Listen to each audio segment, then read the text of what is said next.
Hey guys, what's up? How are you all? I hope you are doing good. So we have come up in the 8th chapter of our Python programming language, wherein we will see about loops. So guys, loops is nothing but it is sometimes we want to repeat some statement in our program. So for that purpose we use loops. Loops can be of two types. It could be a while loop and it could be a for loop. So we will look into this one by one, guys. So first we'll come to while loop. I'll come directly to VS Code. So sometimes let's say I want to repeat a set of statement wherein I write while I is greater less than, let's say, 10. Okay, so I'm giving you the basic syntax of while loop. So while I is less than 10, print I am smart. Okay, and here we'll have to define the initial value of I. So I'll put I equals to 0. Okay, so now this particular statement means that while I is less than 10, print I am smart. Okay, so it will print I am smart until unless this particular statement becomes false. It will print it till that time. So the condition is, while the condition is true, the printing of I am smart will continue to be in false. So let's see. So right now I have given I equals to 0. If I run this, it will continue, keep on playing I am smart, I am smart, I am smart. You see, this is called infinite loop. It has gone in infinite loop because it is not closed. It will never be false because I is always less than 10. All right, so I'll just terminate this. Now I'll write over here I equals to I plus 1. Okay, so what it will do, first time it will be 0 plus 1, then 1 plus 1, then 2 plus 1, 3 plus 1, like that. So it will execute it 9 times. You see, if I just go ahead, 1 2 3 4 5 6 7 8 9 10, sorry, 0 to 9, that means 10 times. Okay, so it starts with 0 and ends with n minus 1, that is 10 minus 1. All right, so this is all about while loop, guys. So in while loop, the condition is checked first, and if it evaluates to true, the body of the loop is executed. All right, otherwise it will continue to be in the loop. All right, guys. So if you have to print 1 to 50, then you can say while I is less than 51. Okay, print I. You just simply write print I. Okay, I equals to I plus 1. So it will print you till 50. You see. Okay, so if you come to W3 school, you see the loops are of two types, while loop and for loop, which I told you. So same kind of thing which has been practiced over there is it is the same thing over here also. I equals to 1 while I is less than 6, print I. So it will print till 5, 0 to 5. Similarly, then break statement in while loop. So if you put a break statement over here, what it will do, it will just simply break the loop at this particular point. When I equals to 3, it will break the point. I equals to 1 while I is less than 6, print I. So what it will do, it will print 1 2 3 4 5, sorry, 5 6, as per if this statement is not there. But now here, if I equals to 3, it says that break. So what it will do, so it will print till 1 2 3. So when I equals to 3, it is saying that just come out of the loop. So that is exactly what is doing over here. Similarly, if you write continue, so what it will do, continue, so it will skip this value. Okay, at I equal to 3, it will skip the value and it will print the remaining. Okay, so see, at 3 it is skipping the value and it is directly jumping to 4 5 and 6. So this is all about continue statement. So guys, similarly we have for loop. So I'll write for.py, make a new file. Okay, so for loop is same as the while loop. So it will continue to be in false until unless the condition becomes false.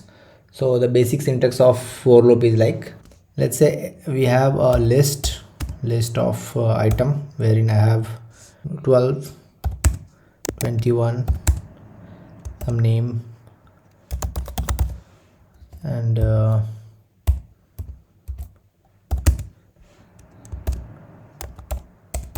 fruit name. Okay, so for loop, the basic syntax of for loop is for item in L, print item. So it will print all the items inside this list. So if I write it, execute it, you see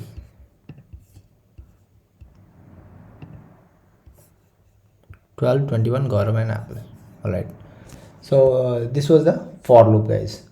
Similarly, a range function is there in for loop. For I in range, let's say 10. Okay, print I. Okay, so what it will do, it will print from 0 to 9, and I'll write I equals to I plus 1. Okay, so if I execute it, you see 0 to 9. We can use a else statement also. So you can write here else print done.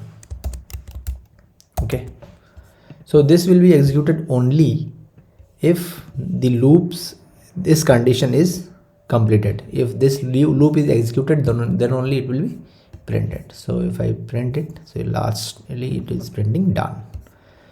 But if I break, if I equals to 5, I write break. Okay, so now will it be printed? So just make a comment in the comment section and let me know. So I play it for you. So see, it is not printing because the overall loop has not been executed. So it has broken at I equals to 5, and that's why this has not been printed. Okay, so if break statement is there in between, it will not print the else statement. All right. Similarly, you have item in L. This I have told you that it will print all the list of items which is available in this.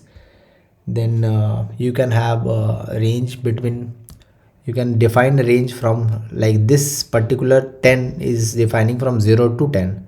So if I want to define it from 5 to 10, I can give it like this. So he's saying for I in range 5 to 10, print I, and I equals to I plus 1. Okay, so it will start from 5 onwards. So you see 5, 6, 7, 8, 9, 10, 9, and lastly done. Okay, similarly if you write break, so if you write if I equals to 7, then break, so it will break at 7, so it will only print 5 and 6. All right, guys. So guys, similarly we have continue statement, range function, x in range 6, print x, it will print from 0 to 5, and this is 2 to 6, it will print from 2 to 6, print x. If you can try yourself, you see here it starts with 2, 3, 4 and 5, so that is 6 minus 1, that is 5, so it is printing like that. Then you have for x in range 6, print x. Okay, else print finally finished. So else function which I have told you, and break statement I have told you. Then we have, guys, nested loop. Nested loop is nothing but a loop inside a loop. So if we have this loop, so I'll just copy this, I'll come to VS Code. So we have, this is one of the loops, this is another one of the list, sorry, this is another list. Okay, so I am writing here as for x in ADJ, this one, for each this thing, and again inside this loop I am getting another loop called for y in fruits, which is this particular list, print x and y. So what it will do, for each x it will print all y's. That means it will print red apple, red banana, red cherry, then it will print big apple, big banana, big cherry, and then it will print tasty apple, tasty banana, and tasty cherry. So I'll just execute it. You see,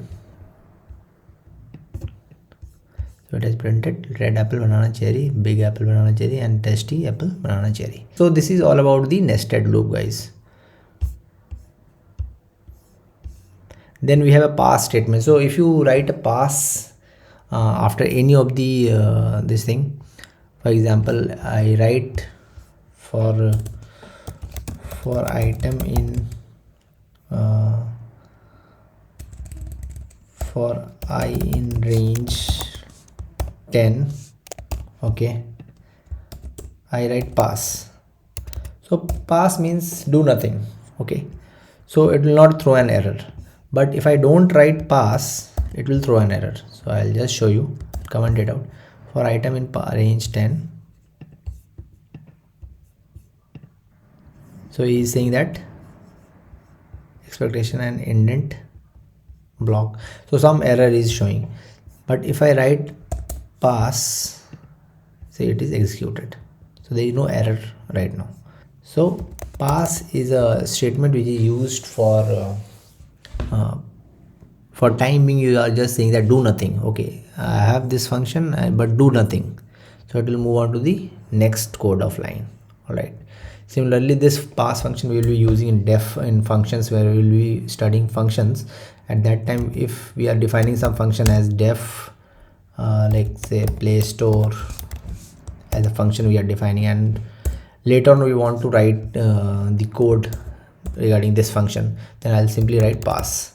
So when I do this, it will not throw an error. You see, there is no error over here. But if I don't write pass, then it will show me error. I'll just delete it. So you see, it's showing error.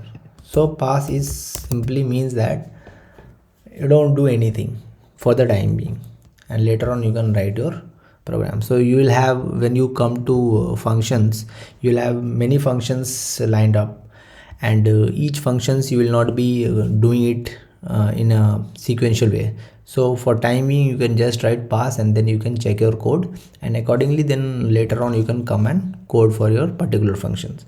So this was all about the loop function, guys, and we had seen the loops, while loop, for loop, and nested loops, and various type of statements in this, wherein we saw the break statement, then pass statement, and continue statement.